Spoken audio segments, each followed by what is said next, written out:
So hello, everyone. How's it going? Hope everything is great. Welcome to the community call number 7. I'm Prateek. I look after marketing at Covalent.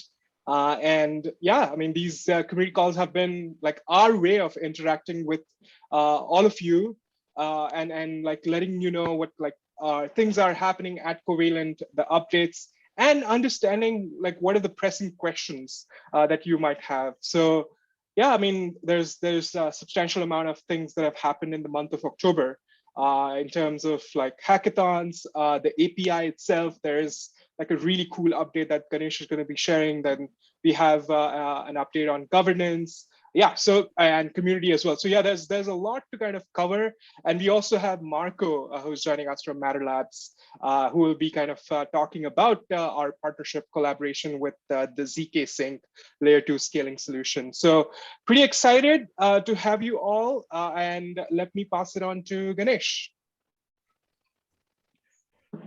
Thank you, Prateek. So this week is momentous for 2 reasons, 2 big milestones. One is that exactly 4 years ago, we started Covalent exactly this week. So, we survived a bear market and we're trucking along, still here. So, that's it's a personal milestone in my career that, we've come this far. The second milestone is yesterday, it was beautiful to see the block specimen producer come to life. And so we've been talking about the block specimens and the block specimen producers and why it's such a big deal, talking about it on how this is going to solve a lot of the data provenance problems in the space, and how this is really a novel and unique approach to solving the problem, which many people don't even know is a problem. And we've been working on this for almost a year now. And yesterday, the team gathered together, and Pranay, who is our senior engineer, who is the author of the block specimen producer, was able to bootstrap the Covalent network. So we started as a centralized company 4 years ago, and exactly 4 years in, we planted the seed for that decentralized network. So Pranay, a few words. How does it feel for something so abstract to actually be running as code, and having different team members be able to bring up that piece of software that you toiled over it, right, over many, many, many months. So how does it feel? Yeah, I can straight away say that it's one of the most magical moments when something that you conceptualize in your mind comes to life, and you can actually see it in operation. So that's a big win already. The second big win that it feels amazing to be accepting is the fact that we had a very smooth sailing throughout the entire thing. The block specimen producer is not something that you can simply plug in and play away. Of course, we wanted to get there, and so we're at a state where you have to set up a few things and have some kind of knowledge to be able to do that. But the build has come so well and so far along, and so much now that we are able to do that in quite a short amount of time and get everybody up and running on this abstract piece of software that is solving a major problem. Now, in a few months from now, I foresee that this is going to become even simpler, given that we've been able to release it at such a fast pace, and with the quality that we have, and bring out to life the entire network. Really what's coming along is the Covalent network becoming bigger by the day and more relevant to the entire data provenance space in blockchain. And it really excites me that that future is already something we are living today, and we're going to see more of in the coming few months. Amazing. So it's not just something that that we're excited about. We have publicly disclosed some of our professional validators who've come on board with the likes of Chorus One. But going forward, we've also onboarded some other professional validators.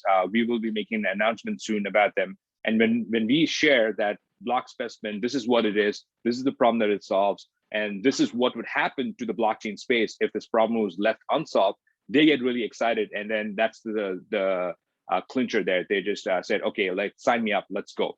So it's pretty exciting to see, this being adopted on the validator side. Also, on the other network side, there are other big networks like Elron, for example. They look at this piece of technology and they're so impressed by the problems that it solves that they have now adopted that standard, and they're exporting to the block specimen format so that they can build this unified API experience. So it's pretty exciting to see. It's still early days, but we're definitely trending in the right path. So I would say that's definitely beautiful to see the block specimen coming up, and all those lights blinking, and the blocks are being created and being uploaded. So it's pretty sweet. And yeah, the second big update is, I think Lei will share the update. The stake in the city, what is the significance of this Batman style background that we all have? So share some numbers there, share some updates, and what can we expect from the stake in the city program? Yeah, hi. I'm super excited to have the new backgrounds up. As you can see, it's like night mode now. I'm not sure, for those of you paying attention, you might have noticed the backgrounds are kind of getting darker every time. So this is indicative of season 3 of Stake in the City, which is going to be the next chapter where we're going to be introducing validators and talking all about that. In terms of how things have been going for season 2, we just launched the final episode last week or the week before. Time flies, but it's been way more challenging each time now that the episodes are actually interactive and you guys have had access to the staking dashboard. So with that, I've been monitoring the numbers and I was kind of surprised because we're actually increasing like in users and people going through this, which is actually really impressive because I don't know. I mean, I know you guys love the POAPs, but I don't know how many of you want to actually like follow along and really get into the tech. So it's fantastic to see the enthusiasm. The most popular episode was episode 2 of last season. We had 477 unique users on that one, which is sweet. Overall, we've still had over 2,000 alchemists participate. We've given out over 3,000 POAPs. And yeah, we were getting like a couple hundred viewers per time, but it's picking up now that the dashboard's out, which is amazing. So more of you are getting to experience this and give us feedback, which is super important because the whole purpose of involving the alchemists and you guys is to make this like the best experience ever as we go forward and continue to progress toward single-sided staking at Covalent. So thank you so much for all your help. Stay tuned for season 3. It's going to be super fun. We are leaning into the punny names and the jokes pretty hard. So yeah, excited to see you there. Thanks, Lei. So just to give you some context, that the Stake in the City program is an exclusive program for our alchemists. So there are only 2,500 of these alchemists, and it's only the alchemists who get first dibs on the Stake in the City. We will be launching a generalized program in the new year, and we should be seeing much bigger numbers once it's open to the general public. Awesome, thanks, Lei. When can we expect season 3? It's running in parallel with a couple things, so probably towards the end of this month we're looking at. Amazing, looking forward to that. Now let's go to the Alchemist program. So Jackie, give us an update on what's happening, the number of workshops. There's a crypto taxation workshop over the weekend, which is pretty exciting. And I'm always amazed at what our community comes up with. So this random guy, I don't have any personal connection to him. He messaged me on LinkedIn. He said, we need to chat. I'm a CPA in California, and I'm using Covalent. I said, okay, yeah, I'm always happy to talk to customers. So let's see what the use case is. And he gets on there and he talks about all his use cases and how to calculate, pretty technical taxation topics about weighted cost basis and first in, first out kind of tax treatments. And then he said, oh, by the way, I'm also an alchemist and I'm giving an alchemist workshop this Saturday on crypto taxation. I was just floored. Like, that is the level of engagement that we see from our community, where people are willing to open up and share really detailed information. So pretty cool. That's just one example of a workshop. But Jackie, give us an update on the Alchemist program, please.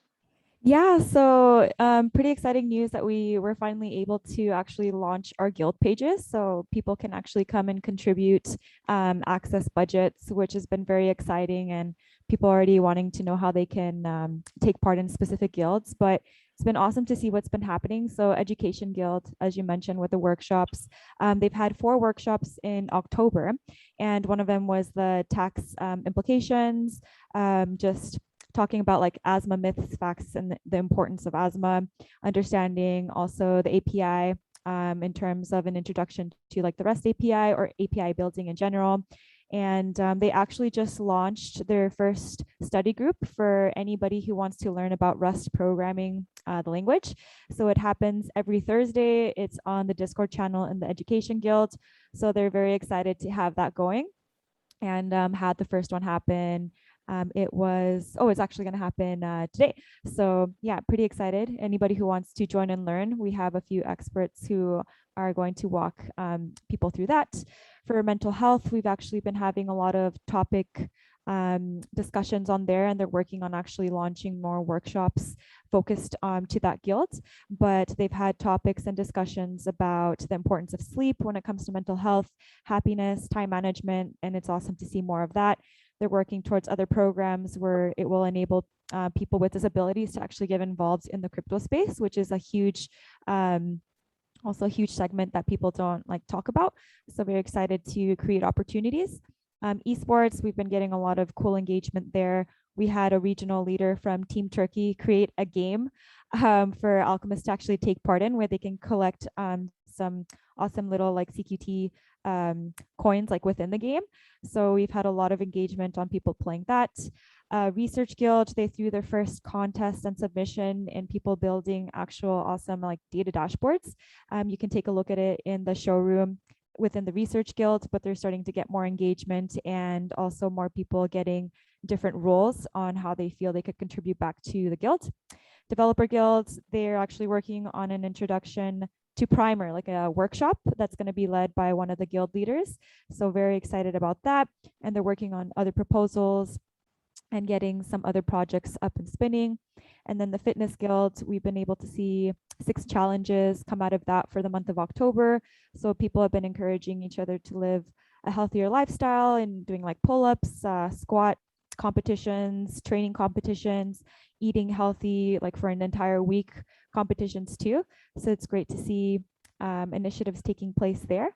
But yeah, anybody can become an alchemist. All you need to do is hold 1 CQT in your wallet and connect it through Collabland on our Discord channel, and you'll be able to join whichever guild that you want. And we've just published our type forms for contributors that want to get involved. So yeah, we welcome anybody wanting to implement passion projects, who want to just network with others and have a safe space to learn. It's yeah, definitely in the guilds. But yeah, looking forward to seeing more of you join as alchemists and yeah, chatting with you. Amazing. What is the process to propose a workshop? Is it open to anyone, or do you have to be an alchemist to propose a workshop? How does that work? Yeah, so you have to be an alchemist to propose a workshop, because we've actually set rewards for those who are wanting to actually teach others their skill sets. So what normally happens is they'll get the 1 CQT, join the DAO, and then depending on what workshops that they want to do. For mental health, they have their own process. Education, they have their own process. But you work with the guild leaders in order to ensure that it's a good quality workshop. And then we get you all set up. And once it's completed, you receive a reward for it, because we do want to recognize people also educating others on certain topics and experts. So it's nice to see we're getting a lot more experts on board that actually want to give back to the community, and having a low entry to barrier when it comes to accessing that where other people don't have it. But yeah. Amazing. Great job. Great job, Alchemist, too. Those workshops are golden. Let's now go to the bottoms up funnel. Harish, give us an update on hackathons. How many projects have you seen? What are some exciting projects that have come across? What are people building these days? and so on. Yeah, thanks, Ganesh. There's so much going on. It's sometimes hard to take stock. So in terms of the hackathons that we've sort of participated in and sort of completed over the past month. So we had participated in ETH Online, which saw almost 1,200 hackers from 77 countries submitting 220 projects. 10 of those were using our API. Big shout out to the DGen Dogs project, which was one of the finalists. It entails NFTs combining with DeFi to stream yields back to dog owners. So it's a very interesting project that ended up using the Covalent API. Definitely recommend checking out our blog for the winners announcement, and we've got links to all the top projects coming out of these events. We also wrapped up the majority of our flagship 1 million wallets campaign with RSK, which was really unique in the sense that we had the community challenges, of which there was something like 100 plus submissions by non-devs, but we had these community challenges translated in 67 different languages. So folks in different regions could take part in their respective native languages. We had, I think, something like just over 10 hackathon submissions, including a pretty amazing and immersive 3D NFT art gallery, which really showcases the creativity of our developer community. We are actually continuing with offering some of the bounties because we still actually have some prize money available. So check that out on Gitcoin for a couple of bounties sponsored by partners on RSK, such as Sovereign, Money on Chain, Tropicus, and Transfero. Jackie and I also had the opportunity to participate remotely at the Phantom Developer Conference, which just took place last week, where we presented on building on Phantom with a unified API. And that actually resulted in several projects coming up to us afterwards, keen to use and incorporate our API. So hackathons, as we said many times, are a front row seat to the future being built. And in that spirit, we've also got a blitz of developer events currently underway or taking place this month. So the Gitcoin, DeFi, and cross-chain hackathon, where we're offering bounties for building out DEX and DAO dashboards, as well as a wallet account classifier API. We actually have Tommy, who's our research guild head, leading a workshop on applying machine learning on blockchain data. So definitely check that out if you like data and you like AI. That's taking place at 7 o'clock tomorrow morning. This week, we also launched the Alchemist dApps Unleashed Hackathon with a focus on building dApp templates to go with the release of our new API docs. And I won't spoil that one too much more because I know we're going to talk a little bit more about that. We're also participating in ETH Global's last hackathon of the year, which is the Web3 Jam. It's free to participate. So we're offering a pool prize of 4,000 and there's a total of 75,000 to be won. So if you're interested, definitely get involved. And we've also got our senior data analysis / nerd, Brandon. He's gonna be bumping elbows with speakers from CoinGecko and The Graph as he represents us at an NFT data session later this month. And the sort of last point here, we're also participating in a couple of non-crypto developer events to share insights on Web3 and the role of data and the importance of data. So Emmanuel and I are speaking at a DevRel conference next week, and we're also a title sponsor at one of the major universities here, UBC. So it's really cool for us to now sort of step outside and be able to engage these developer communities that aren't just in the crypto and the blockchain space. And this is just the stuff I've talked about that we actually have dates for. We also have we're in discussions on campaigns involving Axie Infinity, near Clayton protocols, and Morales and Avalanche. So one last thing to leave off here is we've actually started a new series called The Morning Show, where Leigh and myself walk through some amazing projects that use our API. We also are hosting speakers from partner developer communities. So come check us out every Thursday morning at 7 a.m. Pacific time. Yeah. And I think there's even more to talk about, but I'll leave something for the next community call. Amazing. That's a lot. What would you say is your biggest challenge in so much going on with Covalent in the Web3 space?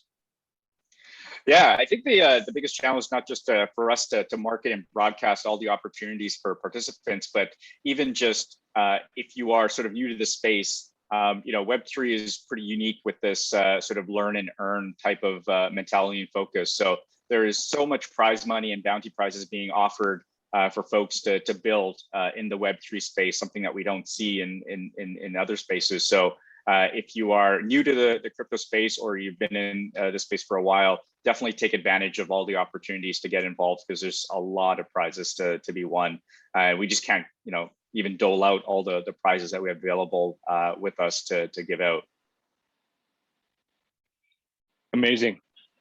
Okay, so let's now go to exchange listings, media presence, unlocks. So I've been on at least 3 different, national TV programs over the past couple of weeks. There was a CNBC interview on in India, which was pretty detailed. So a lot of these calls requires me to get up at 3 a.m. and 4 a.m. and get on a call. So I'm still, able to, push forward the space and, tell to non-technical people and people not in the space and why this matters and why you got to pay attention to us. And it's not all just, house of cards that's going to come crumbling down. So it takes a little bit of convincing, but once they see the use cases, once they see the traction, once they see that, we've been at it for 4 years now, they start to, trust us and believe us.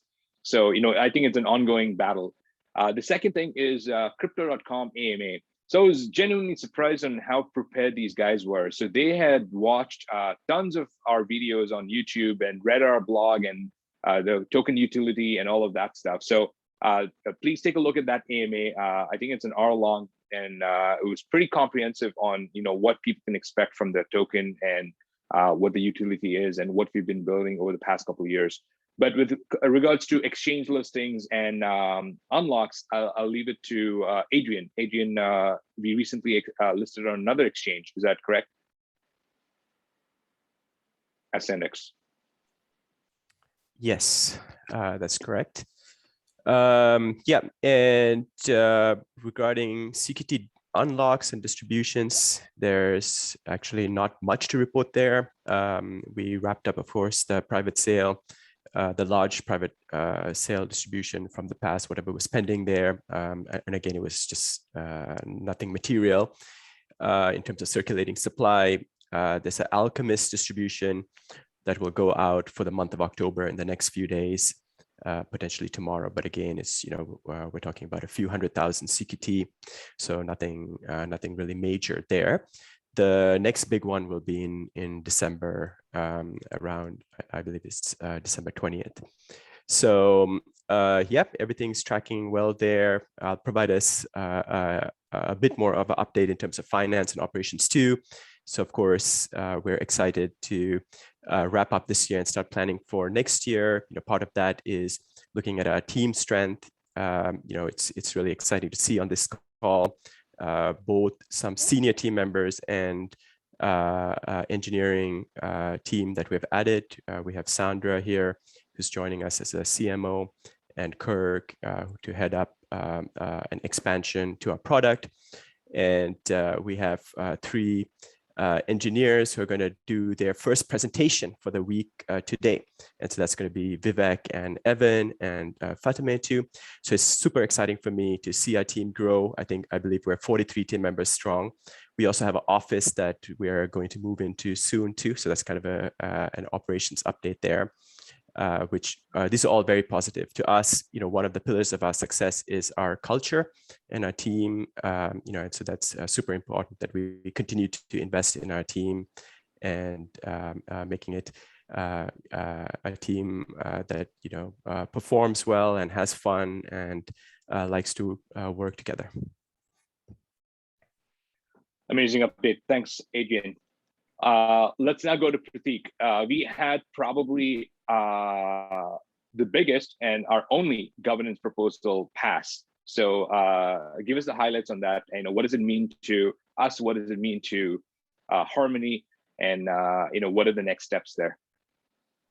Yeah, pretty exciting stuff on that side. So governance essentially is a very core component for like Covalent going decentralized, the network going decentralized, and one of the things we are like getting to.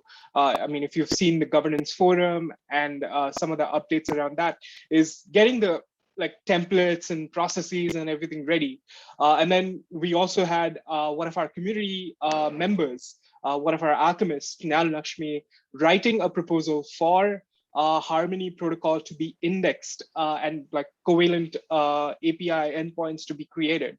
So that was fascinating. I mean, Lakshmi she's not just a member of our community, but also an active member in the Harmony community or Harmony ecosystem, where she's building products using Covalent API on different chains, and now wants to build something in the Harmony ecosystem. So that was the real motivation behind the proposal, and we worked with her and made sure that it goes through like different processes. I mean, and of course, we put it to vote on, this last month, and we got about, I think, 250 odd voters actually participated. And on top of that, there are like members on Discord and on the forum who also kind of interacted and commented and like had multiple discussions around this proposal going live. So this is a great sign for the first proposal itself. We got about 10.9 million votes for the 250 odd voters who participated. So that's massive. And at the same time, of course, we are looking at different ways to reach out to more people who can vote, because there were a few of you like from the community who reached out to me and on the forum asking if we can purchase CQT to vote, which is awesome. But the structure of the way the snapshot voting works is you have to have the proposal up, and then once the proposal is up, you cannot buy CQT and add that as vote to the proposal. So yeah, I mean, there are a few things that again we are making it explicit. Most of the things are there in our docs. I mean, everything is covered as to what goes through, how it happens. And now we are like well prepared to kind of work with the community and other folks. Like, I mean, let's say if someone else wants to kind of write outside of the community to see like what are the things that they want to get, the chains that they want to see indexed with the Covalent API, and if there are any system parameters or changes that they would want to see. So yeah, there's and then we are actively working on a couple of proposals at like while we speak, and then there's more that you will be seeing on the governance forum as well as on Discord on our governance channels. Amazing update. So the 10.2 million votes is almost $11 million, right? So there's some heavyweights who want this to go through, which is great to see. That's the kind of engagement that we want to see in our governance proposal. Amazing update. When can we expect the next governance proposal? In a couple of weeks. In fact, we are working with one of our community members, like working on a proposal, and the update will be live pretty soon. In a couple of weeks, we should have everything ready, and yeah, you'll see it out there, and just make sure that you have the CQT in place so that you can vote. So because that's the #1 use case for the token. So please have the CQT in your MetaMask wallet or whichever wallet which works directly with Snapshot, and make sure you vote in large numbers. Does it cost gas to vote on a proposal? No, I mean, so like Snapshot allows you to do off-chain voting, so there's no gas cost at this point. But yeah, we will be exploring options in the future. Again, the future timeline is like anywhere between 6 to 12 months, wherein we could allow on-chain voting, but that's still up in the works. Got it. Okay, great update. So now let's go to indexing blockchains. So Covalent is a network. The more data we index, the more rich the API becomes, the more pockets of developer ecosystems we have access to, and it accrues value to the Covalent network. So Harish shared earlier on this call that we ran the RSK hackathon, and RSK has a lot of adoption in Latin America, and we're seeing a lot of traction there. And we've that's led to a whole new project with translations And soon enough, our docs and everything that you see on the website will be translated into about half a dozen languages. And that's a great way to access those pockets. So, this is actually pretty important. So RSK is a Bitcoin sidechain that we recently indexed. But besides that, I'm hearing chatter that there's Ronin that has been indexed and a couple of others. So maybe CK, you can give us an update on what has been indexed in the past couple of weeks and what we can expect going forward. I'm not sure if CK is on the call.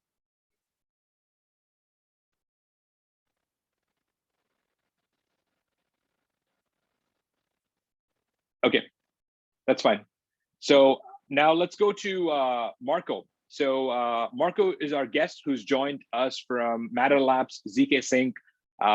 It's a zero knowledge rollup that is building on Ethereum, but there's a lot behind the scenes. I don't want to give anything away. So we've been working with Alex and the team for almost a year now. And this is some hardcore technology that is coming to the market. So pretty crazy, pretty exciting actually to see how, the space is just, you got to keep up. Otherwise you're just going to be left behind, right? That's how fast the space is evolving. So Marco, very grateful for you to come on our community call and share with the Covalent community what's going on. So a couple of questions for you. Please introduce yourself. Tell us what Matter Labs and zkSync is working on.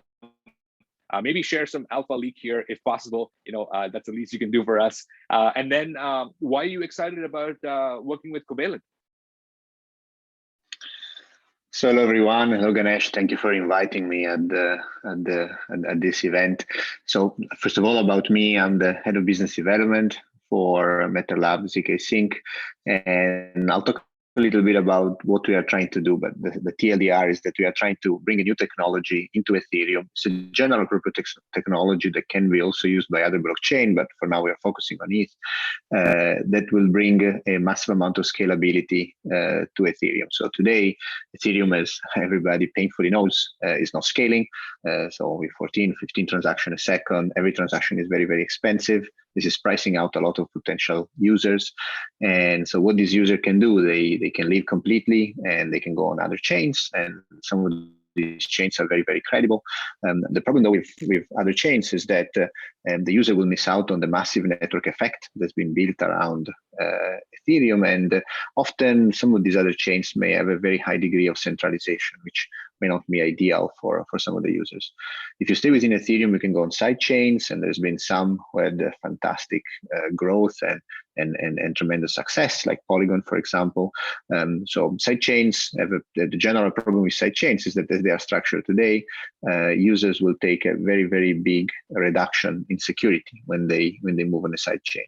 And some of this security reduction can be addressed, like has been discussed quite a lot. Many side chain will have multi-sig that control the bridges, and this can be addressed by removing the ability to update the contract. But in general, there's a problem that when there is a staking, the amount of value that is staked to safekeep a side chain, it needs to be more or less proportional to the amount of TVL that is secured by the side chain, and this at some point has limits. The two cannot grow together linearly forever. So this leads to rollups. So rollup are a funky new technology. They are essentially a protocol that lives within Ethereum. They are not something separate. They are a layer 1 smart contract that maintains whichever is the valid state and updates the state with information that come off chain.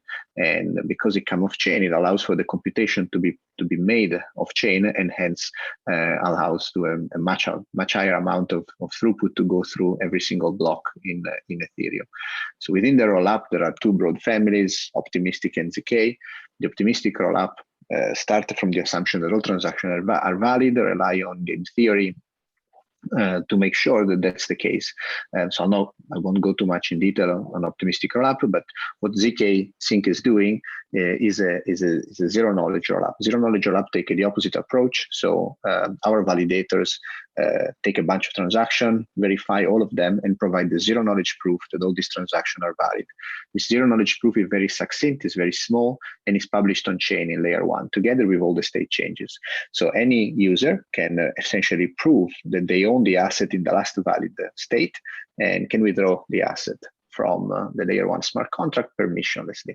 So a zero knowledge rollup is the same exact level of security than Ethereum itself, which is very, very good if you couple it with the fact that instead as a throughput, there is a scale of magnitude, maybe close to 2 scale of magnitude higher, and hence fees that are one scale to 2 scale of magnitude smaller.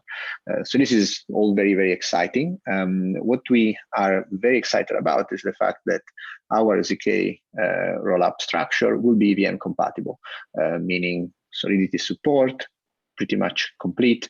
We are also going to support Viper very soon and Rust a little bit later. And this is kind of a big deal because it allows us to collaborate, for example, with you guys much more easily. It will allow us to collaborate with your community much more easily because there's no new programming language that will need to be relearned. It allows for a lot of tools and infrastructure that has been built for Ether to be seamlessly integratable with zkSync, etc. The second thing that we are bringing to the market very, very soon is something we call zk Porter. So zk Porter is a volition structure. Essentially, the zk rollup is just two things, as I was saying before: the proof that all the transactions are valid and the list of all the transactions. If the list of all the transactions is published on Ethereum, then you have the same level of security as Ethereum. But if you publish it somewhere else, because this occupies roughly 90 to 95% of the block space, you get another 10 to 20 times reduction in fees. So you can get to fees that are very, very low, around 1 to 3 cents per transaction, flat, up to tens of thousands of transactions per second. And the interesting bit for me is that these two systems are coexisting within zkSync. So they're just two account types. So user, when they join zkSync, will be able to choose, I want high security and I'm happy to pay 20 to 50 cents per transaction, or I want a slightly lower level of security, still very, very high, and I want to pay 1 to 3 cents per transaction. But the two will be able to collaborate with each other. They'll be able to send tokens with each other. They'll be able to trade on a decentralized exchange against each other. They will be able to be fully interoperable with one another. So why we are excited about Covalent? Well, because you are one of the leading infrastructure for anything that is about data. So what we want to make sure is that Covalent is there indexing zkSync v2 from the get-go, so that your community can continue to use this fantastic tool to build their application and move them onto zkSync seamlessly, in as fast as possible. I'll stop for a second. I don't know if there's any question. I actually have a question. Thank you for Marco for that explanation. This is like some hardcore tech, and I can't claim I understood all of it. But I do have a question here, which I'm sure a lot of us on the team have. So if your main contract is on Ethereum and the rollup is standalone and it's submitting these proofs to the contract, then in theory, you can have this contract on any EVM compatible chain like Phantom or Avalanche C-Chain or Binance Smart Chain, and have zkSync have a rollup extension in theory. Yes, in theory, that's true. And also to non-EVM compatible chain, we will need to change the layer 1 smart contract. But zero knowledge proof, essentially the trick there is that it's kind of a compression. So the agent, which is the validator, when the validator computes the zero knowledge proof, makes a little bit more computation than just verifying the transaction. But then the zero knowledge proof is microscopic and its verification is very, very fast. So today on Ethereum, every node re-verifies all the transaction for their validity and has to rerun. And this creates a huge amount of extra overhead that is completely redundant. It's great for decentralization, but it's not great for computation.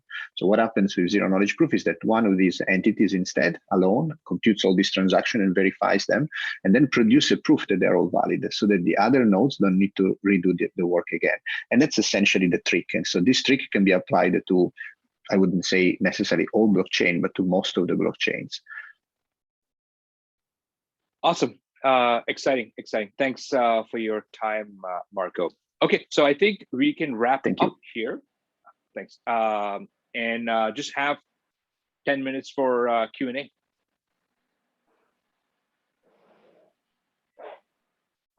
Yeah, I see some of the questions already answered by Adrian and Lei, so thanks for doing that. But yeah, we do have questions. So let's see. How long will the API key stay free? Great question. So we want to time the payments for the API key alongside the launch of the last phase of the Covalent network. So which I would say is a year out. So at least until the end of 2022, the API is completely free. So the Covalent network is going to be launched in 4 phases: the block specimen producer, the indexing, the storage, and the query nodes. And the query nodes is where you have to pay to use Covalent. So until that crossover happens, which is 4 quarters away, the API is completely free. Awesome. So yeah, one of the questions is, I think this is around single-site staking. What is the marketing plan for the next few months? What is the roadmap looking like? Yeah, no, this is a great question, something that we've been working diligently over the last few months, actually.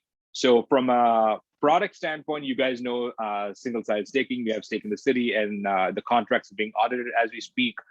So we'll have news on that front. But on the marketing side, one of the I guess gaps in our story is that there's no place for people to come in and see that, oh, this is the Covalent network. This is what makes it special. This is why it's best in class. And these are the novel problems that it's solving with the block specimen producer. So Rohit and team here have built a fantastic landing page experience, including collateral that you can download and read, almost like white papers on different segments of the Covalent network.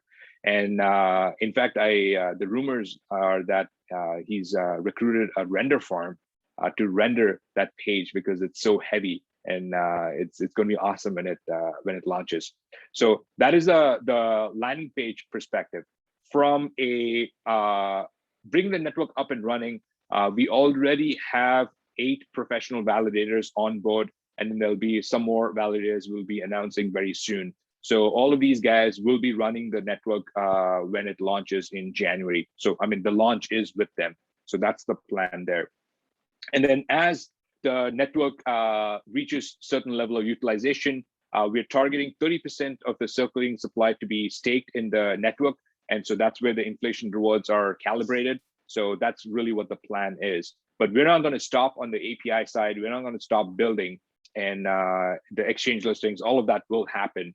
So in terms of the big news, that is Q1, the network launch. Once the audits are complete and everyone's comfortable, we will start bootstrapping the network.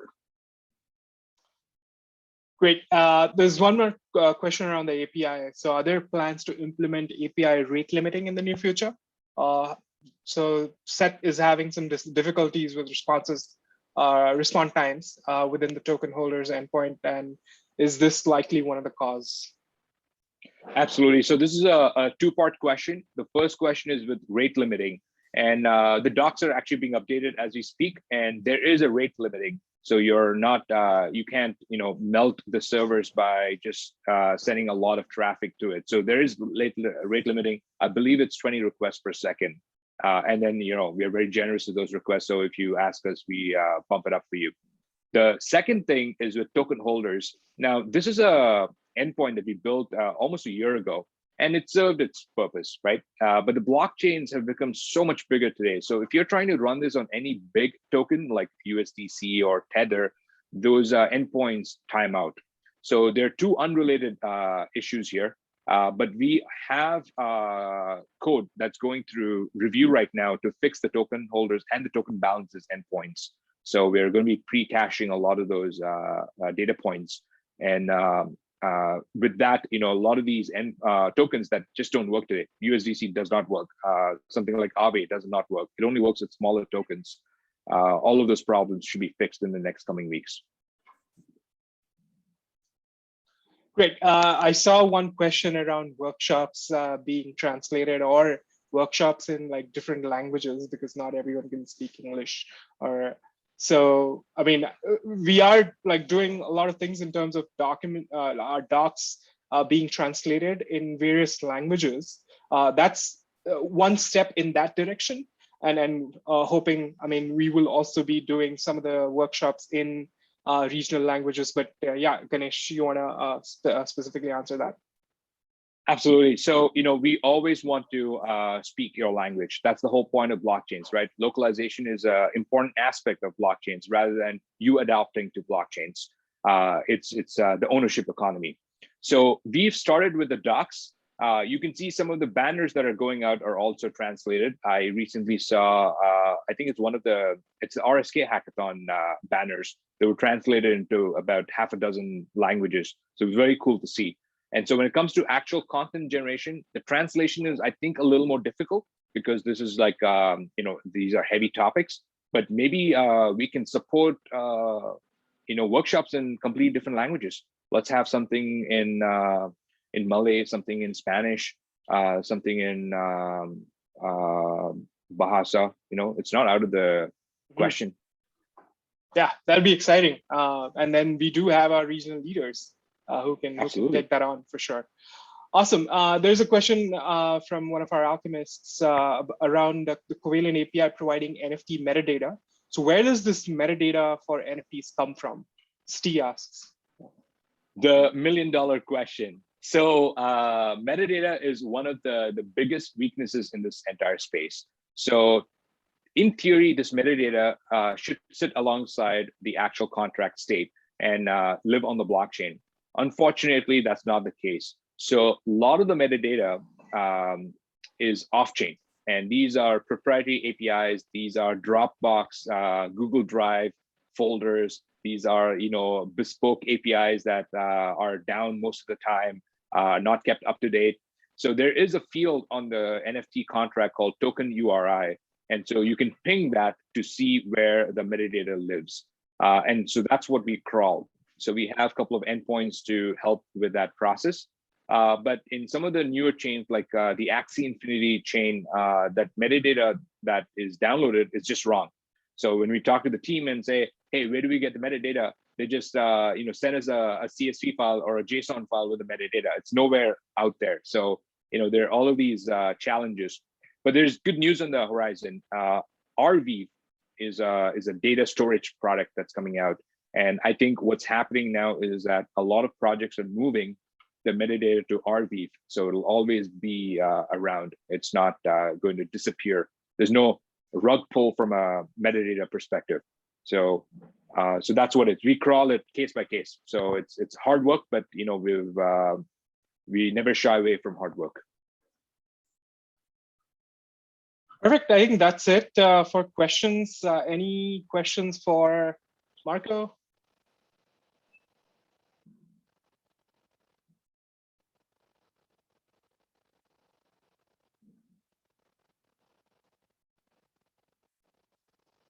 No questions. Yeah, I think we can wrap this up. Ganesh, any closing thoughts? Closing thoughts, next year, I'm looking forward to next year. The team is all ramped up. As you guys know, in the last 15 months, we've gone from 3-4 team members to over 40. So it's a lot of growth. So next year, the roadshow is going to happen. We're going to have the Covalent bus that's going to go around cities. So excited for that. Excited to see many of you guys face to face. I was quite surprised that Aurelien came in as an alchemist, and he joined us from Marseille in France, and he flew into Vancouver. And he's like, why'd you fly to Vancouver? You could go anywhere in the world for vacation. I said, I wanted to see if Covalent is a real company. And it's like, yeah, man, we are real. So, many of you guys have the same questions. So hope to see all of you in person soon. But yeah, that's it from my side. Thank you. Perfect. Thanks a lot, everyone. POAPs will be given to everyone who's attended this call. The video of the recording will also be live on our YouTube channel very soon. Thanks for joining in, and stay tuned for the next one. Have a good Thank you. yeah, have a good one. Bye. Thank you, everyone. Bye. Bye. Ciao.